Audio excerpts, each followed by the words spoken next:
नमस्कार साथियों, आज हम अपनी इस वीडियो में भारतीय संविधान का परिचय क्या है और भारतीय संविधान की क्या क्या मुख्य विशेषताएं हैं, इसके बारे में विशेष और विस्तृत रूप में बात करेंगे। कानून की दलील है, स्वतंत्रता का ये मील है, कर्तव्य है, अधिकार है, विचारों का अंबार है, भारत की शान है, भारत का अभिमान है, ये भारत का संविधान है, ये भारत का संविधान है। भारत का जो संविधान है वो भारत का सर्वोच्च विधान है और भारतीय गणराज्य के सर्वोच्च विधान को ही संविधान कहा गया है, जो कि भारत की आत्मा है। संविधान सभा के द्वारा 26 नवंबर 1949 को संविधान पारित हुआ, जिसे 26 जनवरी 1950 में लागू किया गया। यह दिन 26 नवंबर भारत में संविधान दिवस के रूप में मनाया जाता है, जबकि 26 जनवरी का दिन भारत में गणतंत्र दिवस के रूप में मनाया जाता है। भारतीय संविधान भारत सरकार अधिनियम 1935 को भारत के संविधान का मूल आधार माना जाता है। भारत का संविधान दुनिया का सबसे बड़ा लिखित संविधान है। भारत के संविधान में 395 अनुच्छेद, 12 अनुसूचियां हैं और 25 भागों में विभाजित है। हालांकि निर्माण के समय हमारे मूल संविधान में 395 अनुच्छेद हैं, जो 22 भागों में विभाजित थे और 8 अनुसूचियां थीं, जिनमें समय के साथ परिवर्तन हुआ है। भारत का संविधान इसकी प्रस्तावना के साथ शुरू होता है। संविधान की प्रस्तावना में इसके आदर्श, उद्देश्य और बुनियादी सिद्धांत शामिल है। भारतीय संविधान का गठन संविधान सभा के द्वारा हुआ है। हमारे नेताओं की यह मांग थी कि हमारे देश का जो संविधान है वो संविधान सभा के द्वारा निर्मित हो। जब 1946 में कैबिनेट मिशन भारत आया, तब संविधान सभा का गठन हुआ और उसके प्रस्ताव को पारित किया गया। 1946 में संविधान सभा का गठन हुआ और 1946 में 9 दिसंबर 1946 में संविधान सभा की पहली बैठक हुई। 11 दिसंबर को डॉक्टर राजेंद्र प्रसाद को संविधान सभा का अध्यक्ष बनाया गया, जबकि संविधान का प्रारूप बनाने के लिए प्रारूप समिति का गठन हुआ और डॉक्टर भीमराव अंबेडकर को इसका अध्यक्ष बनाया गया। भारत के संविधान निर्माण में 2 वर्ष 11 माह और 18 दिन लगे, तब जाकर संविधान निर्माण का कार्य पूर्ण हुआ।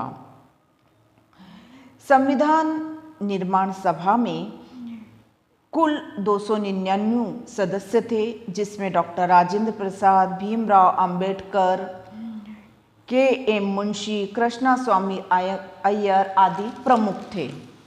भारतीय संविधान की अनेक ऐसी विशेषताएं हैं जो इसे विश्व का सबसे प्रमुख और विश्व का सबसे महान संविधान बनाती है।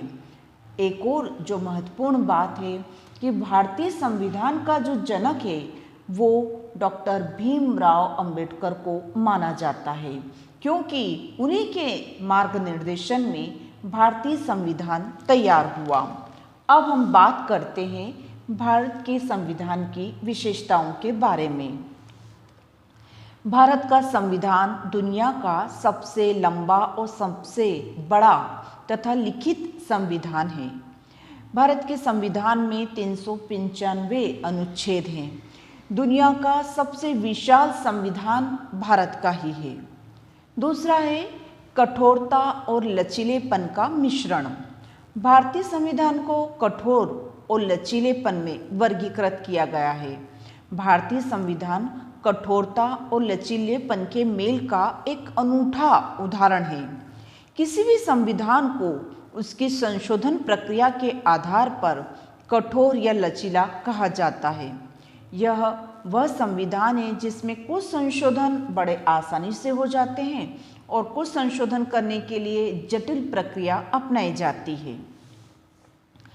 संघात्मकता और एकात्मकता का मिश्रण। भारत का संविधान सरकार की एक संघीय प्रणाली स्थापित करता है।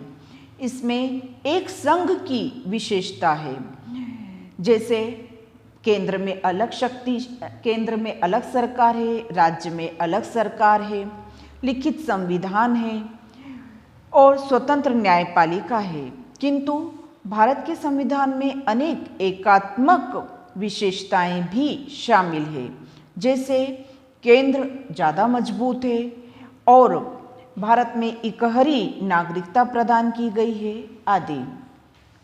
सरकार का संसदीय स्वरूप। भारत के संविधान ने सरकार की अमेरिकी राष्ट्रपति प्रणाली के बजाय सरकार की ब्रिटिश संसदीय प्रणाली को चुना है। संसदीय प्रणाली विधायी और कार्यकारी अंगों के बीच सहयोग और समन्वय के सिद्धांत पर आधारित है। मतलब यहाँ कार्यपालिका, व्यवस्थापिका एक दूसरे के प्रति उत्तरदायी है ताकि एक दूसरे का नियंत्रण बना रहे। संसदीय संप्रभुता और न्यायिक सर्वोच्चता। भारत की संसद की संप्रभुता का सिद्धांत ब्रिटिश संसद से लिया गया है।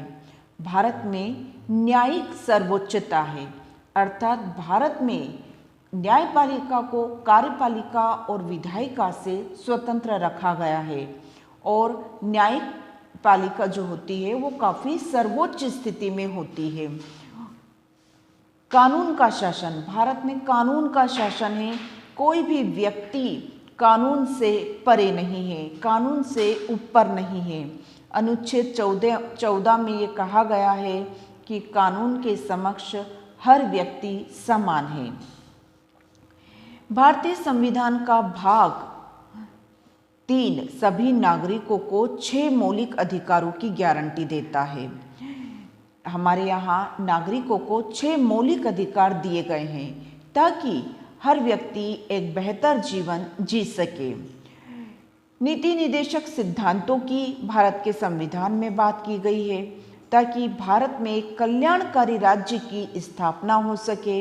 ये नीति निर्देशक तत्व वो हैं जो सरकार को हमेशा निर्देश देते हैं, मार्गदर्शन देते हैं कि उन्हें क्या कार्य करना चाहिए। जहां अधिकारों की बात की गई है, वहीं भारत के संविधान में मौलिक कर्तव्यों को भी जोड़ा गया है। 42वें संशोधन के द्वारा भारत के संविधान में मौलिक कर्तव्यों को जोड़ा गया है ताकि हर नागरिक अपने कर्तव्य का निर्वहन कर सके। भारत में अनेकता में एकता है। अनेक धर्म, भाषा, सभ्यता और संस्कृति है। भारत में हमारे संविधान निर्माताओं को यह डर था कि कहीं ऐसा न हो कि बहुत अधिक धर्म होने के कारण धार्मिक वैमनस्य की स्थिति उत्पन्न हो जाए। इसीलिए धर्मनिरपेक्षता के सिद्धांत को अपनाया गया है कि शासन की दृष्टि में हर धर्म समान है। शासन किसी भी धर्म के साथ कोई भेदभाव नहीं करता है और शासन का अपना कोई धर्म नहीं है। हर व्यक्ति को अपने धर्म पालन की पूरी आज़ादी है। भारत में वयस्क मताधिकार को अपनाया गया है कि जो भी व्यक्ति 18 वर्ष पूर्ण कर लेता है वह वयस्क माना जाता है और उसे वोट देने का अधिकार है। एक संघीय राज्य में आमतौर पर दोहरी नागरिकता रखी जाती है, जैसे कि संयुक्त राज्य अमेरिका में होता है, लेकिन भारतीय संविधान में एक ही नागरिकता का प्रावधान है। वो इसलिए क्योंकि भारत में राष्ट्रीय एकता बनी रहे। संविधान निर्माताओं ने यह भी अनुमान लगाया था कि देश में कभी कभी ऐसी स्थितियां भी उत्पन्न हो सकती है जब देश के शासन को सामान्य तरीके से नहीं चलाया जा सके। ऐसी स्थिति से निपटने के लिए संविधान में आपातकालीन प्रावधानों पर विस्तार से चर्चा की गई है। 3 प्रकार के आपातकाल की बात करी गई है। आपातकाल अनुच्छेद 352 राज्यों में युद्ध या बाहरी आक्रमण या सशस्त्र विद्रोह होने पर अनुच्छेद 352 के तहत आपातकाल लगाया जाता है। राज्यों में संवैधानिक तंत्र विफल होने पर अनुच्छेद 356 के तहत आपातकाल लगाया जाता है और वित्तीय आपातकाल 360 के तहत लगाया जाता है, ताकि देश में शासन और प्रशासन इस संकट की घड़ी में भी बनाए रखा जा सके। भारत में दोहरी राज्य सरकार की स्थापना की गई है, केंद्र सरकार और राज्य सरकार, किंतु 73वें और 74वें संविधान संशोधन के द्वारा भारत में त्रिस्तरीय सरकार का भी गठन किया गया है। जैसे पंचायती राज व्यवस्था को जोड़ा गया है, नगर निगम की व्यवस्था की गई है, नगरीय स्थानीय प्रशासन को जोड़ा गया है, ताकि आम जनता भी शासन और प्रशासन से जुड़ी रहे। ऐसी ही अनेक प्रावधान हैं जो भारतीय संविधान में शामिल है और जिसके कारण भारतीय संविधान दुनिया का सबसे विशाल संविधान है। इसमें अनेक ऐसे प्रावधान हैं जो अन्य देशों से लिए गए हैं। साथियों, यह वीडियो काफ़ी रोचक होने के साथ साथ ज्ञानवर्धक भी है। तो यदि आपको यह वीडियो पसंद आया है तो इसे प्लीज़ ज़्यादा से ज़्यादा लोगों में शेयर करना, लाइक करना।